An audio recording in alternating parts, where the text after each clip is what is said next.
Video করি আরে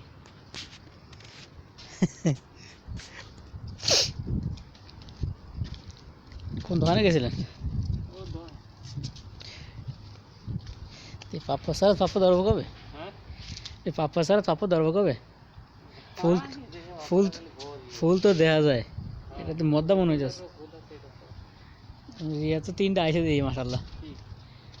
ওই করলা করলা খায় লাইতেছি না, করলা মেলা খাইছি তো। তাই মরুভূমির ভিতরে পুঁইশাকের তো চারা হয় না, মিশ্রি হয়ে গেছে কেমনে? পুঁইশাক খায়া লাইছি না সব, বড় না হইতে মিশ্রি হয়ে গেছে। এসব কাটে কাটে টুন্ডে রাখছি না।